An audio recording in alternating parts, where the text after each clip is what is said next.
हो गया? चलो ठीक है, तो वो चीजें होती है, तो that is different. The inner lips of लेबिया may change color or grow larger. You'll also start getting your period. ठीक है. So here is the labia majora, labia minora, which is present, and there is some changes which takes place over there. ठीक है. And even the lips. All right. Anyways, so this will happen, but this is not present in the male, so this will not happen in the male. So this is different in female and different in male.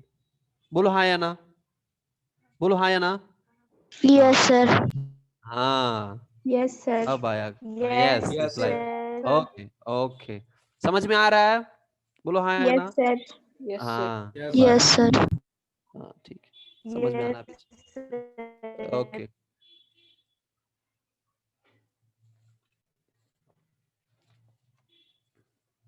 अब आगे बात करते हैं. ठीक है. बात करते हैं बीच में जो लिखा है. पिंपल बॉडी पे हार्मोन की कमी की वजह से या हार्मोन ओवर प्रोडक्शन की वजह से या इम्बैलेंस की वजह से बहुत सारा पिंपल आ सकता है. और ये होता है हार्मोन के वजह से. कुछ लोगों का प्यूबर्टी तक ही होता है, एडोलेसेंस पीरियड तक, और कुछ लोगों का ज्यादा चलता है, और ये बिकॉज ऑफ इम्बैलेंस. और ये मेल्स में भी हो सकता है और फीमेल्स में भी हो सकता है. सो बोथ के लिए कॉमन है. तो सेंटर में जो है वो सब कॉमन है. उसके बाद देखिए यहाँ पे, you will grow hair under your arms, under arms. ठीक है. और and your sweat may smell bad. You may want to shower more and use deos. I love to use deos. क्यों? 2 दिन पे 3 दिन बनाते हैं ना, इसलिए ठंडा में. एनीवेज, तो रोज नहाना चाहिए, हाइजीनिक रहना चाहिए, डिओ का इस्तेमाल कम करना चाहिए. वाई कम करना चाहिए? क्योंकि डिओड्रेंट एलर्जी भी कॉज कर सकता है. ठीक है, वो सब आप लोग आगे पढ़िएगा. अगर आपको पसंद आ गया डिओड्रेंट तो अच्छा है, नहीं तो बहुत सारे इंसेक्ट भी आपके तरफ अट्रैक्ट होने लगते हैं. कीड़े मकोड़े जिनको कहते हैं. और ऑपोजिट अट्रैक्ट्स, दैट्स डिफरेंट. ठीक है, वो डिफरेंट लॉजिक है. तो इसलिए डिओड्रेंट का इस्तेमाल कम करना चाहिए. हाइजीनिक रहिए, रोज नहाइए, है ना. तो क्या होता है कि स्वेट प्रोडक्शन होते रहते हैं, मेल्स में भी और फीमेल्स में भी, और गंदा स्मेल करता है. अच्छा एक बात बताइए, ये स्मेल गंदा करता क्यों है? पसीना क्यों गंध देता है? कोई आइडिया किसी को? बताइए. No, sir. No, sir. क्योंकि सर इसमें नमक होता है. What? क्या नमक होता है इसलिए स्मेल देता है? नमक की वजह से स्मेल देता है. अच्छा, यानी सब्जी में नमक डालते हो, सब्जी स्मेल करने लगता है? थिंक, सोचिए, 1 मिनट सोचिए आराम से.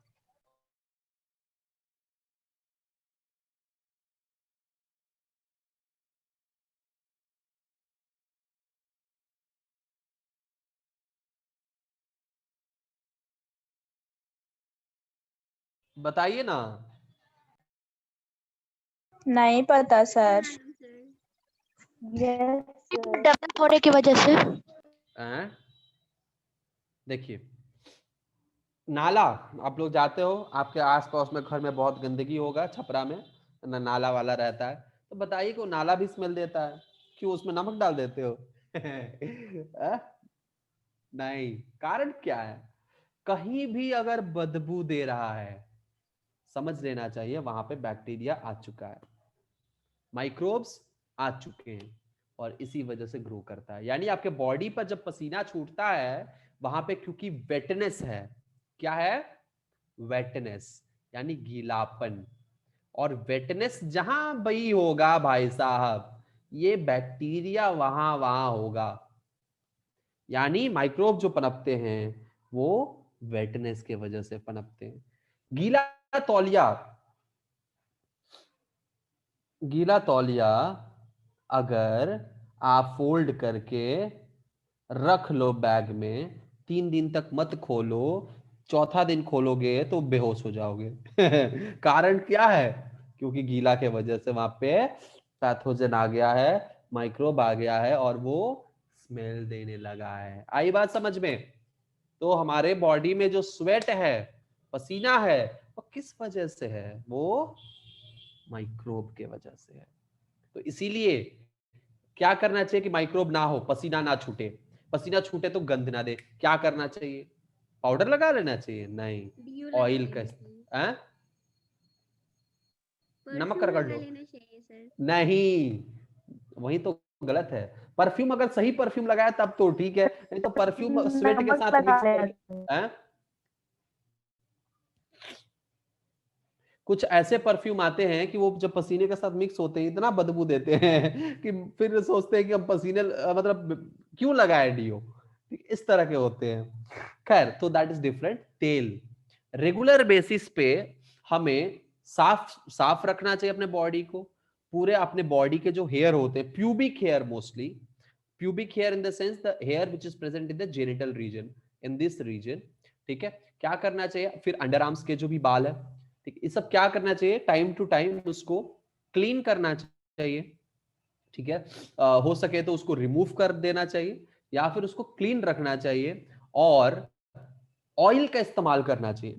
ऑयल के प्रेजेंस में माइक्रोब नहीं होते हैं। ठीक है, और इसीलिए कहीं भी अगर इंफेक्शन भी आप लोगों को हो जाता है, स्किन इंफेक्शन, ठीक है, तो हमें क्या करना होता है? ऑयल, अगर वहां पे सरसों का थोड़ा सा तेल हल्दी मिलाकर लगा लीजिए, वो इंफेक्शन तुरंत ठीक हो जाएगा, किसी दूसरे मेडिसिन की जरूरत नहीं पड़ेगी। Oil is such a very effective medication और we can say preventive measure we can take by applying oils to prevent microbe growth.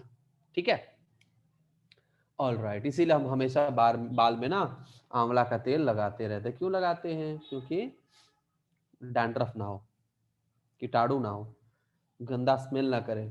नहीं तो फिर क्या होगा पता है? क्लास में जाएंगे सारे स्टूडेंट्स ना कर्चीफ लेकर नाक बंद कर लेंगे, है ना। So we have to take care of our hygiene. आप लोग जाओगे बगल में आपके दोस्तों के बगल में, दो साइड में रहो, साइड में रहो, अच्छा लगेगा। So please take care of your hygiene. यही हम लोग पढ़ेंगे अगले अगले लेक्चर में रिप्रोडक्टिव हेल्थ के बारे में।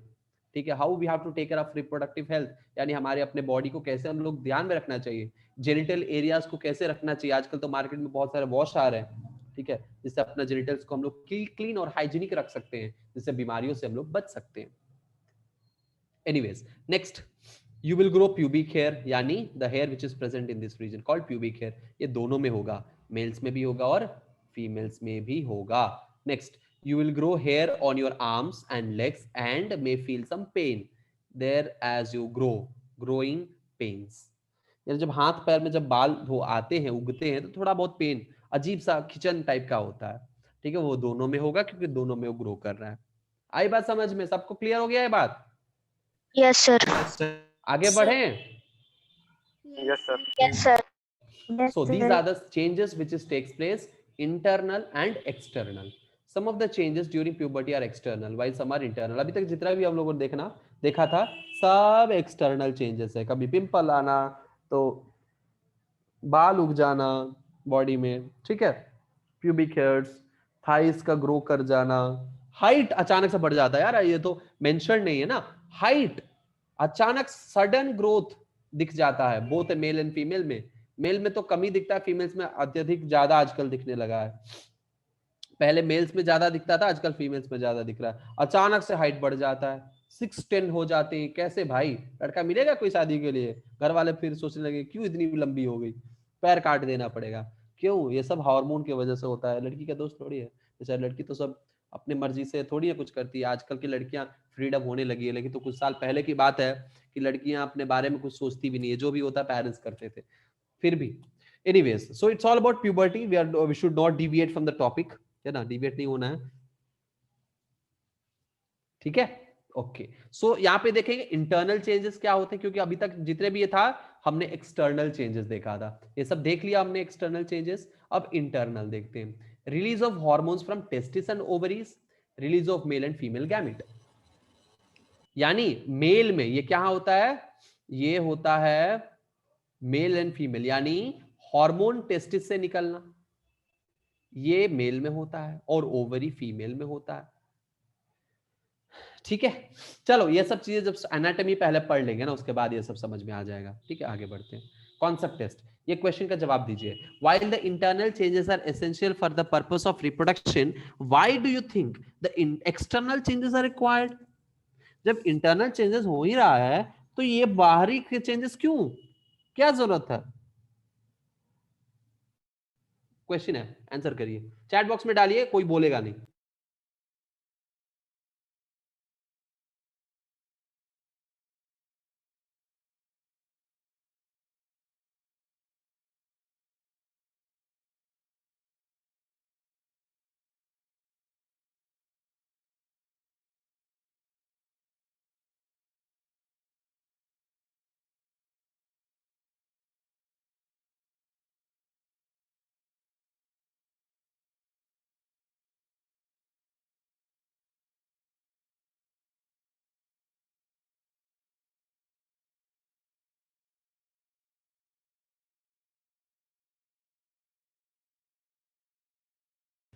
Oh my goodness, chat box में तो 21 चैट्स, OMG, सब आंसर यहाँ पे फ्लक्चुएट हो रहा है, यानी कभी सी है, कुछ लोगों का डी है। ओके, अब लोग अभी ना क्या करते हैं कि डिस्कस करते हैं यहाँ पे। Hair form a protective layer, बाल क्या करता है, दाढ़ी उग गया, मुंह उग गया, क्या करता है, डिस्टर्ब करता है ना, सेव करना पड़ता है बार बार, ये और काम बढ़ा देता है। नहीं, hair form a protective layer on a body but all others are not useful, ये भी गलत है, फिर बाकी उगते क्यों हैं? Breast also serve as memory gland, yes, but all others are not useful, ये भी गलत है। All external changes indicate sexual maturity but breast also serve as memory gland, ये सही आंसर है, ये गलत है। साइड इफेक्ट नहीं होता प्यूबर्टी का भाई, ये बिल्कुल पर्पसफुल होता है, और ये सही है आंसर। तो सी इज द राइट आंसर। जिन लोगों ने सी बोला, सी वो सही आंसर है, ठीक है? Okay, come on, move. Yes, देखो ये आंसर सही था। ये है एनाटॉमी, देखिए आपके स्क्रीन पे दिख रहा है structure of male reproductive system, ठीक है? पेनिस दिख रहा है आपको, ब्लैडर दिख रहा है आपको, स्क्रॉटम दिख रहा है, यूरेथ्रा दिख रहा है, यस।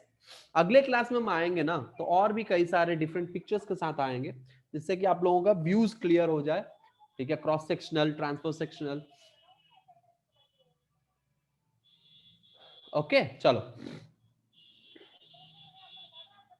यार, 1 मिनट का ब्रेक, 2 मिनट का लेते हैं, ठीक है? आप लोग भी थोड़ा सा रिलैक्स हो जाइए, हम थोड़ा पानी वानी पी लेते हैं, ठीक है? तब तक आप इस पिक्चर को देखिए, समझने की कोशिश करिए कि कौन कौन सा पार्ट आप लोग ऑलरेडी पढ़ चुके हैं, क्योंकि ये 8th में भी आया है, 8th में भी आया है ना?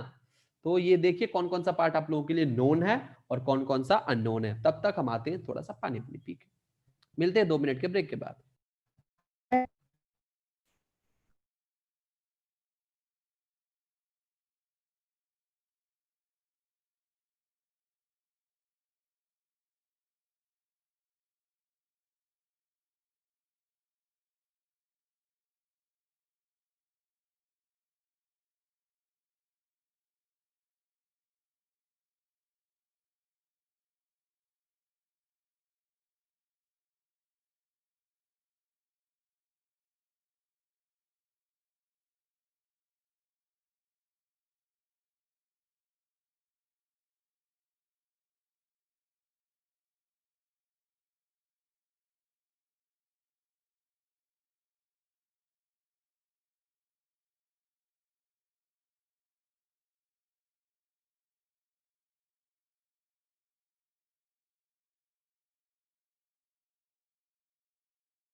हो गया, देख लिए सब, पानी पीकर हम आ गए वापस। यस, नाउ सी, आपके सामने जो दिख रहा है उसमें दो सिस्टम है। एक है रिप्रोडक्टिव सिस्टम, ध्यान से सुनिएगा, बहुत इंपॉर्टेंट है। एक है रिप्रोडक्टिव सिस्टम और दूसरा है यूरिनरी सिस्टम। ठीक है, दूसरा है यूरिनरी सिस्टम। हमारे शरीर में बहुत सारे सिस्टम्स होते हैं, कम से कम 10 सिस्टम तो आपको गिनवा सकते हैं उंगलियों पे। उसके बाद भी इंटरनली बहुत सारे सिस्टम्स हैं। ये जो ब्लैडर दिख रहा है ना, ये ब्लैडर, ये यूरिनरी सिस्टम का पार्ट है। ये जो दिख रहा है यूरेटर, ये यूरिनरी सिस्टम का पार्ट है। लेकिन बाकी जितने भी पार्ट्स हैं, जैसे वास डिफरेंस, प्रोस्टेट ग्लैंड, ये सब क्या है? ये सब रिप्रोडक्टिव सिस्टम का पार्ट है। चलो एक एक करके हम पार्ट्स के अंडरस्टैंड करते हैं कि उसके फंक्शंस क्या होते हैं, क्यों होते हैं। पहला, यूरेटर के बारे में पढ़ते हैं। ये जो दोनों साइड में जो यूरेटर है, ठीक है, क्या है? ये दोनों साइड में जो यूरेटर है, इसका क्या रोल होता है, ये कहां पे प्रेजेंट होता है, कहां से निकलता है, that is very important to understand. देखो, हमारे पास कितने किडनी होते हैं? 2 किडनी होते हैं। ये एक किडनी है और ये है दूसरा किडनी। ठीक है, तो हमारे पास 2 किडनी है। तो किडनी के ऊपर क्या होता है? ऐसे कैपिंग होता है ना? किडनी के ऊपर क्या होता है? ऐसे कैपिंग होता है। अड्रीनल ग्लैंड है ये, इसका कोई यहाँ पे रोल नहीं है। अब ये जो किडनी से जो ये बड़ा सा यहाँ से ट्यूब निकला है, यही यूरिन आएगा, इसी में यूरिन आएगा, और यही जो ट्यूब है वो नीचे आएगा और यूरिनरी ब्लैडर में घुस जाएगा, और इसी ट्यूब को हम यूरेटर कहते हैं। यानी किडनी से निकलने वाला वो यूरिनरी डक्ट, यूरिन वाला नली, उसको हम यूरेटर कहते हैं। यानी यूरेटर का फंक्शन क्या है? यूरिन को लेकर ब्लैडर में भरना, किडनी से यूरिन को ब्लैडर तक लाना यूरेटर का काम होता है। गॉटिंग गॉटिंग माय पॉइंटिंग, समझिंग? Yes, pointer sir. समझ में? Yes, sir. यूरेटर है, या तो ये Yes, किडनी sir. है, ये भी किडनी है, और ये दोनों क्या है? यूरेटर है। नाउ ये यूरिनरी ब्लैडर है। यूरिनरी ब्लैडर का क्या रोल है? अब हम समझते हैं यूरिनरी ब्लैडर का, यूरिनरी ब्लैडर का क्या रोल होता है। ठीक है, ये होता है यूरिन स्टोरेज। लेकिन क्या ये यूरिन परमानेंटली स्टोर करता है? नहीं। सो अगर कभी भी आप लोगों को फंक्शन बताने का अगर कोई मौका मिले कि आप लोगों से पूछा जाए कि what is the function of urinary bladder, you mean to say, I mean, you have to say urinary bladder is having the function of storing urine temporarily. So temporary storage of urine is the function of urinary bladder. आई बात समझ में? आई Yes, बात समझ sir. में? Temporary, temporary, temporary. ठीक है, spelling mistake पर मत जाइएगा, है भी नहीं वैसे। ठीक है, लेकिन फिर अगर हो जाए तो उसको नजरअंदाज कर देना है। ठीक है, टेम्पररी स्टोरेज ऑफ यूरिन, ये इसका फंक्शन होता है यूरिनरी ब्लैडर का। और जब यूरिनरी ब्लैडर आधा से ऊपर भरता है ना, तब सुसु लग जाती है। क्यों? क्योंकि आधा से ऊपर जब जाता है तो ये सिग्नल भेजता है ब्रेन में, जब हाफ हो जाता है, हाफ फिल्ड हो जाता है, और तब हमें फील होने लगता है धीरे धीरे कि अब जो है, अब एक्सक्रीट यानी इसको आउटपुट हमें देना है। तो आउटपुट देने का हमें जो स्टिमुलेशन मिलता है हमें, वो जब ये आधा भरता है उसके बाद आता है। अब देखिए, यहां से जो निकल रहा है एक ट्यूब, है ना, ये शुरू हो जाता है रिप्रोडक्टिव सिस्टम। यहां से कलर चेंज कर लेते, कुछ दिख नहीं रहा, या ओके, तो यहां से, ये तो और नहीं दिख रहा, यहां से लेकर अब शुरू हो गया पूरा नीचे तक, ये रिप्रोडक्टिव पार्ट है।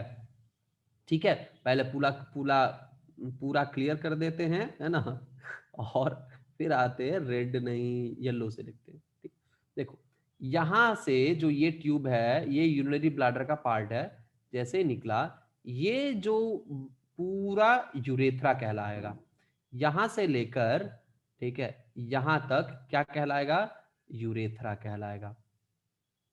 ये सामने से हम लोग देख रहे हैं, आगे से, यानी मान लीजिए कि ये क्या है? ये पेनिस है। ठीक है, ये पेनिस है। हम लोग क्या कर रहे हैं? फ्रंट व्यू, आगे से इसको बीच से ऐसे काट दिए हैं, ठीक है, और आगे से ऐसे देख रहे हैं हम, ठीक है, यहाँ पे हमारी आंखें, ठीक है, हम आगे से देख रहे हैं, तब हमें इस तरह से दिखेगा इमेज।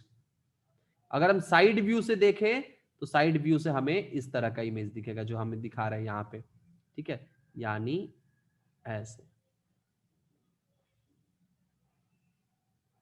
ये बहुत पतला है, ठीक है, थोड़ा सा मोटा यहाँ पे आएगा, ठीक है, depends on the different types of penis, that's different, ठीक है। ये क्या है, ये है यूरेथ्रा, मिडिल में गया, ये क्या है, यूरेथ्रल ट्यूब है, अब ये जाकर यूरिनरी ब्लैडर से अटैच हो जाएगा, ठीक है, यूरेथ्रा है, यानी यहां से लेकर यहां तक पूरा यूरेथ्रा कहलाता है। और इस पूरे यूरेथ्रा का अलग अलग रीजन को हम अलग अलग नाम से जानते हैं, ठीक है, और ये आप लोग पढ़िएगा 11th स्टैंडर्ड में, अभी नहीं, ठीक है। तो बस इतना समझ लेना, पूरा अभी क्या है, यूरेथ्रा है, तो ये यहाँ पे लिखा हुआ यूरेथ्रा, तो ये समझ लेना ये पूरा यूरेथ्रा है। और एक और बात बताए यूरेथ्रा में, फंक्शन बताएं इसका, तो ये क्या कैरी करता है, यूरिन, क्योंकि जब यूरिनरी ब्लैडर में यूरिन आकर फिल हुआ, ठीक है, और कहां से निकलेगा, यहां से निकलेगा। हम इसको क्या करते हैं, पूरा क्लियर कर देते हैं, उसके बाद आप लोगों को समझ में आ जाएगा। यहाँ पे क्या है, पूरा यूरिन भरा है और यूरिन ब्लैक करते हैं, ओके। सो यहां से यूरिन पास होगा, ऐसे आएगा यूरिन, ऐसे आएगा यूरिन, और ये पेनिस के थ्रू बाहर निकल जाएगा। यानी ये किस लिए होता है, यूरिन को पास करने के लिए। लेकिन कहानी अभी खत्म नहीं होती है, इसका फंक्शन अभी खत्म नहीं होता। यूरेथ्रा बहुत अच्छा चीज है, ये क्या करता है, बहुत काम का चीज है। ये यूरिन तो बाहर आउटपुट करता ही है, साथ साथ सीमेन भी आउटपुट करता है। यानी जो स्पर्म है, इसके साथ जो भी फ्लूइड्स मिलते हैं, इन दोनों को मिलाकर हम कहते हैं सीमेन। और ये क्या होता है, ये कहां से निकलता है, इसी यूरेथ्रा से निकलता है, इसी यूरेथ्रा से। कहीं कनेक्शन दिख रहा है आपको, कनेक्शन पॉइंट है, ये जो दिख रहा है यही है वो कनेक्शन पॉइंट, जो यहाँ पे खुल रहा है, आपको यूरेथ्रा में खुलेगा। हम साइड और क्लियर पिक्चर दिखाएंगे अगले क्लास में, आपको समझ में आ जाएगा। ये यहाँ पे खुलेगा, ठीक है, और खुलते ही ये भी हमारा सीमेन भी यहीं से रिलीज होगा। यानी यूरेथ्रा का दो फंक्शन है, एक यूरिन तो सेक्रेट करता ही है, साथ साथ सीमेन भी रिलीज करता है। आई बात समझ में, आई बात समझ में, हैं? Yes sir. Yes sir. Sir थोड़ा इसमें प्रॉब्लम हो रहा है। इसमें प्रॉब्लम हो रहा है, किसमें, अच्छा ठीक है, प्रॉब्लम हो रहा है, फिर से बता रहा है। देखो पहले समझना है कि यूरिन होता क्या है, फिर समझना है कि सीमेन क्या होता है, ठीक है। यूरिन सबको पता है, वाटर, जो हम खाना खाते हैं, ठीक है, जो हम खाना खाते हैं उसमें जो भी वाटर पार्ट होता है, ठीक है, जो हम मान लीजिए हमने चावल खाया, ठीक है, चावल खाया तो चावल में पूरा सॉलिड नहीं होता है, चबाते हैं उसमें म्यूकस जाता है, चावल में भी खुद का अंदर पानी होता है, सेल्स के अंदर एक्सेट्रा। वो सब क्या हुआ, वो सब पेट में गया, पचा, और पचाने के बाद ब्लड क्या करता है, उसमें से वाटर जितना हो सके उतना एब्जॉर्ब कर लेता है। फिर ऊपर से हम पानी पीते हैं, वो भी जाता है, वो भी पेट से ब्लड क्या कर लेता है, एब्जॉर्ब कर लेता है। और ब्लड जब एब्जॉर्ब किया, वो ब्लड फिर से क्या हुआ, प्यूरिफाई होने के लिए गया किडनी में, और किडनी में बना यूरिन, ठीक है, और यूरिन जो है वो आकर यहाँ पे सेटल हो गया। तो यूरिन में क्या होता है, वाटर होता है और साथ साथ बहुत सारे सॉल्ट्स होते हैं, और भी ऐसे चीज होते हैं, सॉल्ट्स में एल छूट गया, और भी ऐसे चीज होते हैं जो जिनको हमें शरीर से बाहर फेंकना होता है, जो हमारे शरीर के लिए बहुत ही टॉक्सिक होते हैं, बहुत ही जहरीले होते हैं, उन सबको बाहर फेंकना है। तो हम क्या करते हैं, यूरिन के थ्रू उन सबको बाहर निकाल देते हैं, ठीक है। यूरिन तो समझ गए क्या होता है। सीमन क्या होता है, तो रिप्रोडक्शन के लिए स्पर्म की आवश्यकता है, स्पर्म चाहिए। स्पर्म क्या होता है, मेल एक क्या करता है, एक छोटा सा जंतु उत्पत्ति करता है, ठीक है, ये क्या है, एक छोटा सा सेल है, ठीक है, जिसको हम कहते हैं स्पर्म। ये स्पर्म क्या करता है, ये स्पर्म आपको फीमेल के ओवम में, फीमेल के ओवरी जो होते हैं फीमेल में, और ये क्या करता है, फीमेल में एक ओवम बनता है, यहां पे जाता है स्पर्म, और जाकर क्या करता है, ये फर्टिलाइज करने की कोशिश करता है। बहुत सारे स्पर्म जाते हैं और फर्टिलाइज करने की कोशिश करते हैं। तो ये जब दोनों फर्टिलाइज करेंगे तभी बच्चा फॉर्म होना शुरू होगा, तभी जाइगोट बनेगा और बच्चा जो है वो डेवलप होना शुरू होगा। जब फर्टिलाइज नहीं होगा बच्चा नहीं फॉर्म होगा। ठीक है, तो ये कॉन्सेप्ट है। तो स्पर्म की जरूरत है बच्चा फॉर्म करने के लिए, फर्टिलाइजेशन के लिए। लेकिन जब स्पर्म जिंदा ही नहीं रहेगा तो जाएगा कहां से? यानी स्पर्म का सिर्फ production is not important, sperm produce तो हो जाएगा लेकिन इसका डेवलपमेंट इज ऑल्सो इंपॉर्टेंट। और डेवलपमेंट के बाद जब तक ये फर्टिलाइज नहीं हो जाता, इसका खान पान, फूड एंड एनर्जी, यानी nutrition and energy is also important. जब ये मूव करके फीमेल के बॉडी में जाएगा, फीमेल बॉडी में, वहां भी इसको बहुत सारे परेशानी झेलना पड़ेगा। लड़कों को और स्पर्म को बहुत परेशानी झेलना पड़ता है लड़कियों से मिलने में। यानी यहां भी स्पर्म भी बहुत सारे परेशानियों को क्रॉस करके ओवम से जाकर फर्टिलाइज होता है। उस बीच उसको अपने खुद से लड़ना है, खुद के एनर्जी से लड़ना है। फीमेल के बॉडी के अंदर, वजाइना के अंदर एनवायरनमेंट जो पीएच होता है उससे लड़ना है। फीमेल के यूट्रस में जाने के बाद बहुत सारे बाल जैसे स्ट्रक्चर्स होते हैं, उनसे लड़ना है। फिर स्पर्म एक दूसरे से कंपटीशन करता है, उन सब से कंपटीशन में जीतना है। यानी लड़के भी एक दूसरे में कंपटीशन करते हैं, एक लड़का दूसरे लड़के को देख के जलता है कि देखो उस लड़की हमारी गर्लफ्रेंड से बात कर रही, ऐसा भी होता है ना? ऐसा होता है और ये जीवन खराब कर देता है। कलश, कलह, क्लेश, क्लेश उत्पन्न करता है। सॉरी, हम भावनाओं में बह जाते हैं, आगे बढ़ते हैं। तो ये क्या होता है? ये बहुत सारे परेशानियों का सामना करना पड़ता है। तो उसके लिए हमें क्या चाहिए? एनर्जी की जरूरत है ना, प्रोटेक्शन की जरूरत है। ये सब होता है फ्लूइड्स में, जो फ्लूइड हमारे बॉडी, हमारे रिप्रोडक्टिव पार्ट का अलग अलग ऑर्गन प्रोड्यूस करेगा। ठीक है ना? ओके, समझ में आ रहा है? Yes sir. थोड़ा बहुत।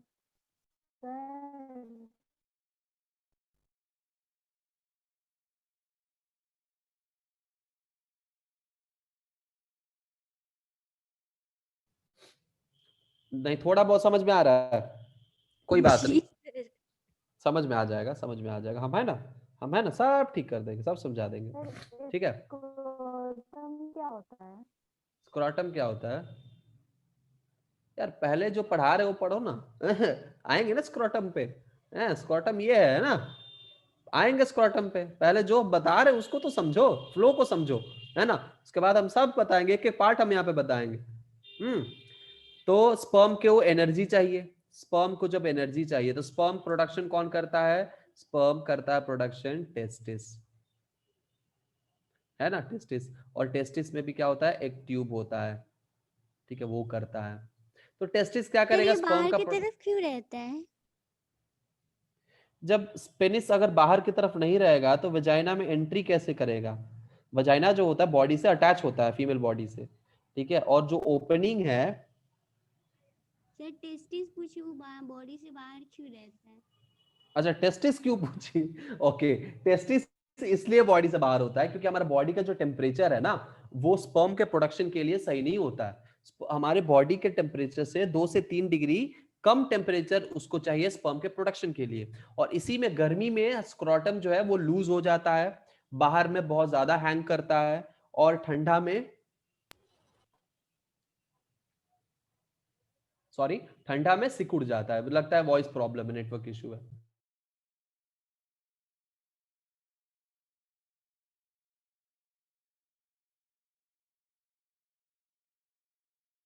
आवाज आ रही है मेरी? रुक रुक यस सर। अब आ रही है। अच्छा, अब आ रही है, ओके, कोई नहीं, लगता है थोड़ा सा हल्का सा नेटवर्क इशू है, कोई बात नहीं। तो वही बात है। तो हमारे बॉडी का टेम्परेचर 37 डिग्री सेल्सियस है, यानी 98.6 डिग्री फ़ारेनहीट है। तो 37 डिग्री जब टेम्परेचर है, ये हमारे स्पर्म के प्रोडक्शन के लिए सूटेबल नहीं है। इसीलिए कहनाम है, कहा जाता है, डॉक्टर्स भी कहते हैं कि रह रह के गर्मी के जो मौसम होता है उसमें अपना जो स्क्रोटम है वो हर 2 घंटे या 1 घंटे पे ठंडे पानी से वॉश करते रहना चाहिए, ताकि स्पर्म काउंट सही रहे। जब स्पर्म काउंट सही रहेगा तभी रिप्रोडक्शन और फर्टिलाइजेशन हो पाएगा।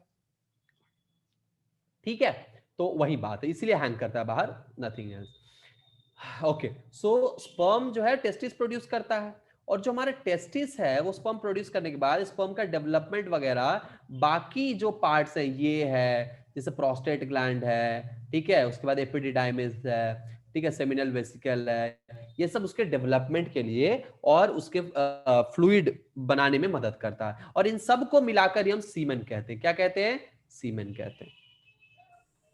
आई बात समझ में?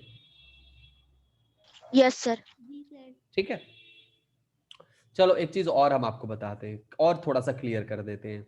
देखो, जैसे हमारे पास क्या है, प्रोस्टेट ग्लैंड है, तो ये एक फ्लूइड रिलीज करता है जिसको हम कहते हैं प्रोस्टेट फ्लूइड।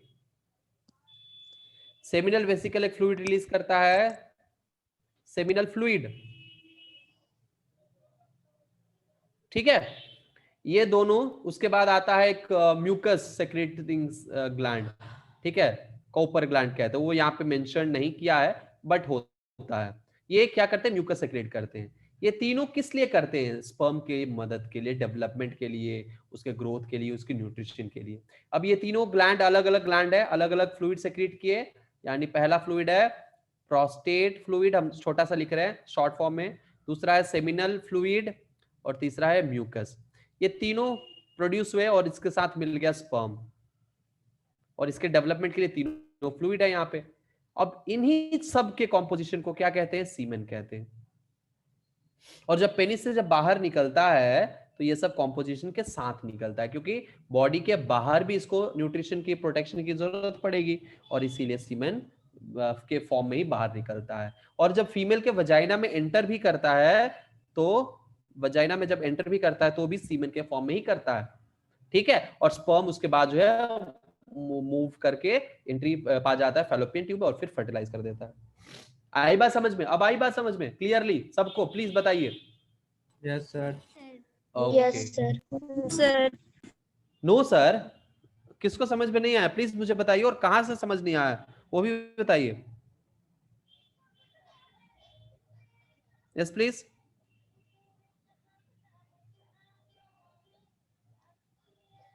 बताइए। सर सब यस बोले, आपको नो कहाँ से सुनाई दिया? मुझे सुनाई दे दिया ना नो। अच्छा कोई बात नहीं, जब नो नहीं सर सब बोला, यस बोले, नो कोई नहीं बोला। ओके कोई बात नहीं, नो नहीं बोला, अच्छी बात है, ठीक है। आगे बढ़ते हैं। ये यूरेथ्रा समझ गए, प्रोस्टेट ग्लैंड समझ गए, एक छोटा सा ग्लैंड है जो प्रोस्टेट फ्लूइड सेक्रेट करता है, ठीक है। यूरेटर समझ गए, सेमिनल वेसिकल समझ गए, स्क्रॉटम और टेस्टिस और कुछ चीजें हैं। चलो आगे बढ़ते हैं। अब आता है एरेक्टाइल टिश्यू, ठीक है। क्या आता है एरेक्टाइल टिश्यू। अब देखिए, हमारे पास क्या होते हैं, पेनिस एरेक्शन होता है। पेनिस क्या होता है? एरेक्शन होता है। यानी ये जो पेनिस पहले नॉर्मली हैंग करता है इस तरह से, ठीक है, हैंग करता है, राइट।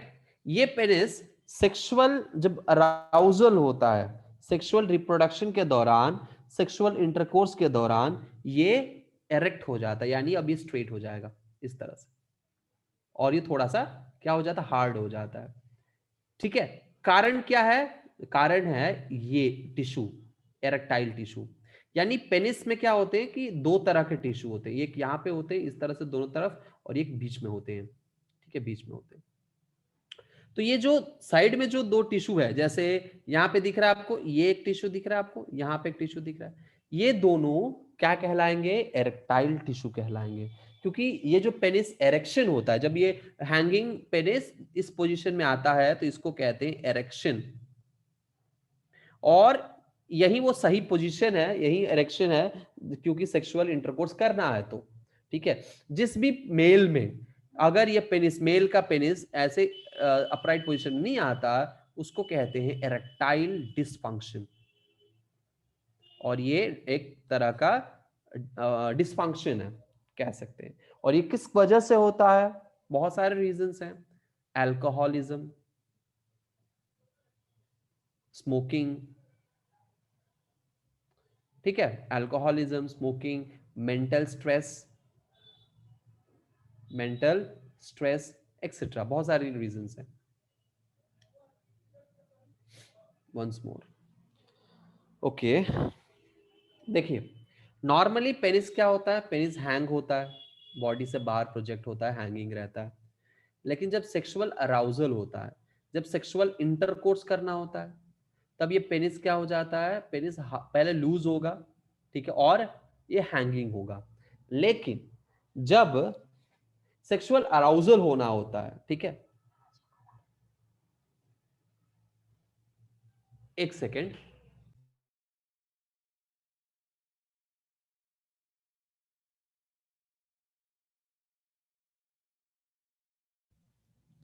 जब सेक्सुअल अराउजल होता है, ठीक है, तो सेक्सुअल अराउजल के वक्त यानी सेक्सुअल इंटरकोर्स के करते वक्त पेनिस जो है, जो हैंगिंग पेनिस है, वो एरेक्ट हो जाता है, यानी हार्ड हो जाएगा पहले, और दूसरी बात कि अपराइट पोजीशन में आ जाएगा, ठीक है।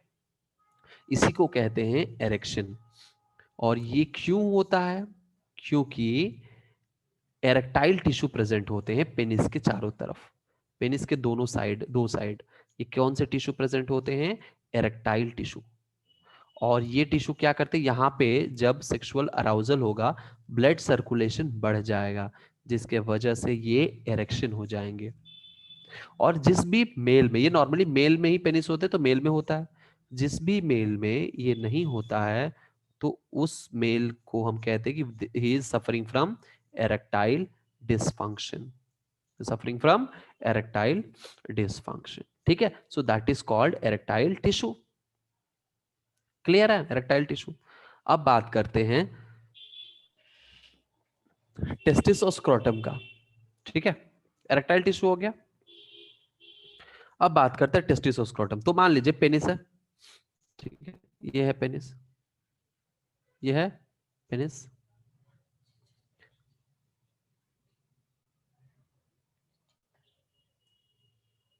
पेनिस के अटैच्ड यहां पे क्या होते हैं, एक बैग लाइक स्ट्रक्चर होता है जो हैंग करता है, इसी को कहते हैं स्क्रोटम। इसका काम क्या होता है, to carry testis, that's all. इसका एकमात्र काम है to carry testis and to protect testis, ठीक है।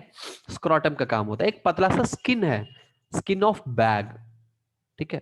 ये क्या है, एक थैला है, या एक कह सकते हैं कि स्किन का थैला है, जिसमें स्क्रोटम, जिसमें टेस्टिस प्रेजेंट होते हैं। आई बात समझ में, ये स्क्रोटम होता है। अब इस स्क्रोटम के अंदर ही क्या होता है, एक बॉल लाइक स्ट्रक्चर होता है जिसको हम कहते हैं पेनिस, ठीक है। ये देखो, ये पतला सा स्किन है, यहाँ पे पतला सा स्किन है।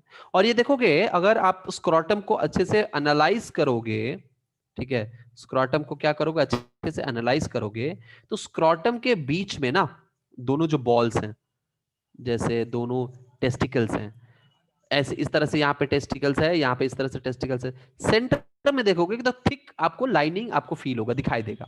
और वो जो थिक लाइनिंग दिखाई देगा, वो क्या करेगा, इन दोनों टेस्टिस को अलग अलग कंपार्टमेंट देगा, बीच से डिवाइड कर देगा। इसको हम कहते हैं सेप्टम राफे, ठीक है। This is not important right now, this you will study in your 12th standard, so not important now. Rafe कहते हैं वैसे, ठीक है। दोनों को सेपरेट करता है और दोनों में एक एक टेस्टिस प्रेजेंट होता है, डिसेंड होता है, ठीक है। और टेस्टिस जो है इस स्क्रोटम के साथ अटैच रहता है मसल के मदद से, ठीक है, या टिश्यू के मदद से अटैच रहता है। और ये एब्डोमेन से ये हैंग करता है और टेस्टिस में आता है। यानी इसके बाद ये जो देखोगे तो पूरा एब्डोमेन है, ये एब्डोमेन का रीजन होगा, और एब्डोमेन से निकलकर ये टेस्टिस को हैंग कराता है पेल्विक रीजन में और स्क्रोटम में, ठीक है। आई बात समझ में। तो टेस्टिस क्या है, एक बॉल लाइक स्ट्रक्चर है, यहाँ पे हम अगले क्लास में हम इसका भी डिटेल में हम स्टडी करेंगे। बॉल लाइक स्ट्रक्चर है, और इसके ऊपर जो बैग लाइक स्ट्रक्चर है जो इसको कैरी कर रहा है, उसको हम कहेंगे स्क्रोटम, ठीक है। और बीच में रफे है जो दोनों को डिवाइड कर रहा है, सेपरेट कर रहा है। आई बात समझ में, आई बात समझ में। टेस्टिस स्क्रोटम हो Yes, गया, sir. टेस्टिस हो गया, यस सर। ओके। नाउ अब ये है आपका टेस्टिस। टेस्टिस के ऊपर हाईली कॉइल्ड इनफोल्डिंग्स होते हैं इस तरह से, जो कि बाहर में निकल जाते हैं, और ये बनते हैं वास डिफरेंस, या इसको हम कहते हैं, वास डिफरेंस का एक और नाम है वासा डिफरेंशिया। क्या कहते हैं? वासा डिफरेंशिया कहते हैं। क्लियर है? ये क्या होता है? ये टेस्टिस से, यानी ये टेस्टिस है, ये एपिडिडाइमिस है, यानी टेस्टिस के ऊपर ऐसे हाईली कॉइल्ड आपको स्ट्रक्चर दिखाई देगा, जो कि बाद में एक पतला सा ट्यूब बन जाता है और टेस्टिस से बाहर निकल आता है। ये जो हाईली कॉइल्ड ये ट्यूब है, डक्ट है, इसी को कहते हैं एपिडिडाइमिस। और ये क्यों होता है? स्पर्म जो टेस्टिस में प्रोड्यूस होगा वो यहीं पे आता है और मैच्योर होता है, डेवलप होता है। आई बात समझ में? और ये है एपिडिडाइमिस। और अगर कोई पूछे आपसे कि स्पर्म कहाँ पे मैच्योर होता है, तो आप लोग इजीली कह सकते हैं, बिना सोचे समझे क्या कह सकते हैं? एपिडिडाइमिस का नाम ले सकते हैं। एपिडिडाइमिस ही ऐसा चीज है जहां पे डेवलपमेंट होता है। बोलो, समझ में आई बात? Yes sir. क्लियर है यहां तक? Yes sir. कोई यस सर। दिक्कत है? Yes, sir. Okay. So, see, the male reproductive system in human beings is composed of following parts. Number one, testis. The formation of germ cells or sperms takes place in the testis. यानी testis में क्या होता है? sperm का production होता है। sperm को हम germ cell भी कहते हैं, नोट कर लीजिएगा। ठीक है, sperm को क्या कहते हैं? germ cell भी कहते हैं। ठीक है, वो क्या होता है? टेस्टिस में होता है formation. These are located outside the abdominal cavity. अब देखिएगा यहां पे आपको बताते हैं, हमारे बॉडी में ना डिफरेंट कैविटीज होते हैं और अलग अलग कैविटी में अलग अलग ऑर्गन्स प्रेजेंट होते हैं। फॉर एग्जांपल, ये आपका क्रेनियल कैविटी है, जहां पे आपका दिमाग अगर है तो होता है, सबके पास है, राइट? आई एक्सपेक्ट कि सबके पास दिमाग है। ठीक है, मुझे हम आपको रात में चेक किए थे अपना खोपड़ी खोल के ठीक है, मतलब सबके पास दिमाग होता है, और वो कहाँ होते हैं? वो क्रेनियम का में होते हैं, ब्रेन क्रेनियम कैविटी में होते हैं। उसके बाद आता है आपका गर्दन, उसके बाद आता है आपका थोरैसिक कैविटी, जहां पे क्या रहता है? जहां पे रहता है लंग्स, और रहता है आपका हम सबका दिल, जो धड़कता है ना? और उसको धड़कने दो, नहीं धड़केगा तो फिर लोग कहने लगेगा कि अब ओके ठीक है, डेडलाइन मिल गया। ठीक है, क्या है? Thoracic cavity. उसके बाद जो नीचे आता है पेट, यहाँ है नाभि, ये इसको कहते हैं एब्डोमिनल कैविटी। क्या कहते हैं? Abdominal cavity. ठीक है, ओके, तैयार होना नहीं है? ठीक है, एब्डोमिनल कैविटी। अब नेक्स्ट क्या है? ये एब्डोमिनल कैविटी है। उसके बाद ये आता है हिप रीजन, जहां पे होता है पीछे में बटक और आगे में जेनिटल एरियाज। और यही वो रीजन है, लोअर एब्डोमिनल रीजन, जिसको हम कहते हैं पेल्विक कैविटी। क्या कहते हैं? Pelvic cavity. बोलो, आई बात समझ में? तो यानी जितने भी ये रीजन प्रेजेंट है, जितने भी ये रिप्रोडक्टिव जेनिटल पार्ट्स हैं, चाहे वो मेल का हो या फीमेल का हो, एब्डोमिनल के नीचे जो जेनिटल रीजन प्रेजेंट है, यानी पेल्विक कैविटी, वहीं पे प्रेजेंट होता है। ठीक है, क्लियर है? ओके, सो पेल्विक कैविटी क्लियर होना चाहिए, इसीलिए हम पेल्विक हेयर भी कभी कभी कहते हैं, प्यूबिक हेयर कहते हैं, है ना? पेल्विक कैविटी या लोअर एब्डोमिनल, कुछ लोग तो उसको थोड़ा डिसेंटली कहने के लिए कि लोअर एब्डोमिनल कैविटी कहते हैं, बट लोअर एब्डोमिनल कैविटी नहीं कहलाएगा, वो पेल्विक कैविटी कहलाएगा। Lower abdominal cavity something different. Okay, ठीक है, so outside the abdominal cavity, abdominal cavity के बाहर है, ये अलग है, पेल्विक कैविटी है ना? ऑल राइट, तो outside the abdominal cavity in the scrotum, testis कहां रहेगा? स्क्रोटम में रहेगा, because sperm formation requires a lower temperature than the normal body temperature. आपने क्वेश्चन पूछा था, याद है? और यही क्वेश्चन का आंसर है।